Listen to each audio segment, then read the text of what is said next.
Hi everyone, this is Ben and welcome to my channel.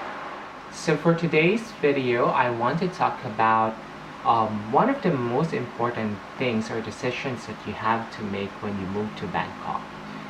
And that is finding your own perfect home, your very own safe space. So for today's episode, I want to share you some of the tips on how I found my own place, and I'll give you a quick tour at the end of this video. So tip number one, stick to your budget. Finding an apartment is just like shopping for clothes in a boutique store. You'll realize that there are a lot of options, and if you don't watch out about your money, then you'll figure out or you'll realize in the end that you spend too much. So first and very most important tip is to identify how much it is that you're willing to pay for your rent. So the cheapest rent in Bangkok that I know of ranges about 8,000 to 10,000 baht per month. And from there, then again, depending on your requirements, then you can go higher. Tip number two, accessibility. If you will look at the Bangkok metropolitan map, you will realize that BMA is a very big city, and the place where you want to live will depend on where you work and where you are which areas you usually go to. So definitely there's a central business district area, and rent or houses or apartments in central business district area are cost higher than those that if you go farther away from it.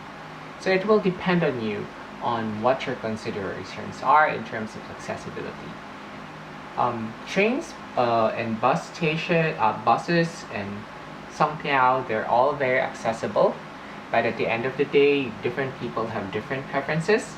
Like for me, I don't like going to places where I need to take a bus or any other transport. I usually just take a BTS or an MRT, so that's how lazy I am. But yeah, so again, accessibility is very important. So I suggest that you go to Google Map, maybe try to figure out which area you're gonna be, what are in those places, like are there malls there, are there supermarkets, are there cafes where you think you would usually go to. But if you're someone who doesn't mind like traveling maybe 1 or 2 more hours to go to a certain place every now and then it's up to you. So tip number 3 is about your non-negotiables. What are your minimum requirements when it comes to your perfect home? Is it the size of the area? Is it the amenities like the pool or the gym? Does it need to have a big kitchen, or can you bear a small kitchen, or is it about the bathroom, or is it about the bedroom? So list down what your non-negotiables are, so that when you try to look for your own apartment or your own place, you'll know what are the things that you have to cross out, and all the other things that are extra. So let's say, for example, if balcony is not that important for you, or a view is not that important for you, then it doesn't matter in terms of considering which is the best place for you to stay in Bangkok. You have to remember that normally you will have to sign a 1-year contract, so that means you have to be in that place for a very long time.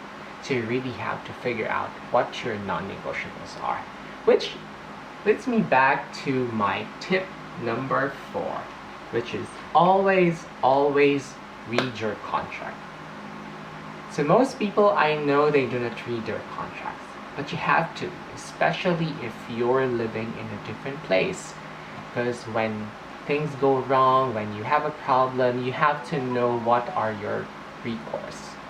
What are the things that you can and cannot do? Because there's a deposit that you have to pay. and what are the things that you can claim with your deposit, and when is it that your tenant can hold that deposit for you or not return it to you. So you have to understand at least those basics. And aside from that, in tip number 4, I'm including always negotiate. So you'll find that obviously, just like in any other places, when someone quotes you a price of the rent, they always put a buffer on it, and there is still room for negotiation. I wouldn't tell you how much percent you want to negotiate because I'm not really good at that, but it depends on you. Like for me, I negotiated for my place a little bit, and the landlord or the tenant agreed with it, so I took it. So try to see what are the things that you can negotiate. It could be not about money, but maybe like certain facilities or equipment that your tenant will provide as well. Like if they don't have a fan, can they give you a fan so that you don't need to buy one? Those kinds of things. Did I say tenant earlier? Yeah, I did. Okay, let's forget that. Okay, so here's my last tip before we take a tour of my place. Try considering using an agent. I know some of you guys might say that, okay, then that's gonna cost me much more money. Could be true, but again, it depends on you. If you're looking for convenience, like you just tell the agent or the broker what are your needs or what are your requirements, and they'll list down all the places you're going to visit, then then that's an option that you can do. If you need someone who can help you negotiate with the landlord, especially some landlords, they really cannot communicate that well with you, so it's going to be difficult if you do it by your own, then maybe using an agent would also be useful. But try to find someone who, I guess, been recommended by other people who had good experiences with them, so that at least you know that you're dealing with someone who will be able to protect your interests aside from them making money, because obviously they're gonna get a commission out from you. But at the end of the day, you want to be in a position where you deal business with someone who is also considering your own protection. Does this make sense? Okay, well, anyway, so I'm putting down in the link below the agent that I use. I really like them. This is not a paid ad, but since I really like them, so I'm gonna link them down here if you want to reach out to them. But again, at the end of the day, I'm not forcing you to.